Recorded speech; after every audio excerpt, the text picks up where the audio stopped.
Hey guys welcome back. ಇವತ್ತು ನಮ್ಮ friend birthday ಆಗಿರೋದ್ರಿಂದ ಅವಳಿಗೆ ಸರ್ಪ್ರೈಸ್ ಕೊಡಬೇಕು ಅಂತ ಪ್ಲ್ಯಾನ್ ಮಾಡಿದ್ವಿ. ಸೊ ಮೊದಲನೇದಾಗಿ ಗಿಫ್ಟ್ ಪರ್ಚೇಸ್ ಮಾಡಬೇಕಾಗಿತ್ತು. ಏನು ಗಿಫ್ಟ್ ಕೊಡೋದು ಅಂತ ತಲೆಗೆ ಹೊಳಿತಿರಲಿಲ್ಲ. ಫುಲ್ ಕನ್ಫ್ಯೂಸ್ ಆಗಿಬಿಟ್ಟಿದ್ವಿ ನಾವಂತೂ.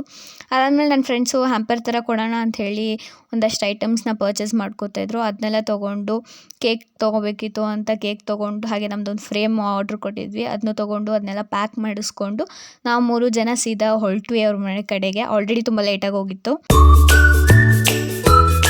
ಫೈನಲಿ ನಾವು ಕೂಡ ರೀಚ್ ಆದ್ವಿ. ಇವ್ರು ನೋಡಿದ್ರೆ ಗಿಫ್ಟ್ಸ್ನೆಲ್ಲ ಬ್ಯಾಗ್ ಒಳಗಡೆ ಹಾಕೋತಿದ್ದೀನಿ ತಡಿ ಅಂತ ಹೇಳ್ತಿದ್ರು. ಅದಾದಮೇಲೆ ನಮಗಂತೂ ಸಿಕ್ಕಾಬಡೆ ಕ್ಯೂರಿಯಾಸಿಟಿ ಇದೆ ಗೈಸ್, ಅವಳ ರಿಯಾಕ್ಷನ್ ಹೇಗಿರುತ್ತೆ ಏನು ಅಂತ. ಇವರಿಬ್ರು ಕೂಡ ತುಂಬ ದೂರದಿಂದನೇ ಬಂದಿದ್ರು. ಸೊ ನಾವು ಕೂಡ ಅವಳಿಗೆ ಒಂದೇ ಒಂದು ಕ್ಲೂ ಸಹ ಕೊಡಲಿಲ್ಲ. ನಾವು ಬರಲ್ಲ ಅಂತ ಹೇಳಿದ್ವಿ ಅವಳಿಗೆ. ಸೊ ಅವಳಿಗೆ ನಾವು ಹೋಗ್ತಿರೋದೇ ಗೊತ್ತಿಲ್ಲ. ನೋಡೋಣ ಅವಳ ರಿಯಾಕ್ಷನ್ ಹೇಗಿರುತ್ತೆ ಅಂತ.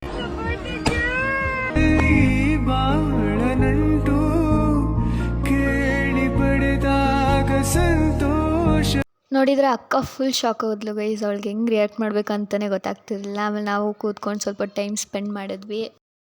ಇವತ್ತು 22 ವರ್ಷದ ಕೆಳಗೆ ಈ ಭೂಮಿ ಮೇಲೆ ಒಂದು ಅದ್ಭುತ ಪಾರ್ಸಲ್. ಆ ಅದ್ಭುತ ಡೆಲಿವರ್ ಮಾಡಿಸಿದ ಡಾಕ್ಟರ್ಗೂ ಅದನ್ನ ಎತ್ತಾಡಿಸಿದ ನರ್ಸ್ಗೂ ಒಂದು ದೊಡ್ಡ ಥ್ಯಾಂಕ್ಸ್. ಆ ಅದ್ಭುತ ಬೇರೆ ಯಾರು ಅಲ್ಲ, ಹುಟ್ಟುಹಬ್ಬದ ಹಾರ್ದಿಕ ಶುಭಾಶಯಗಳು.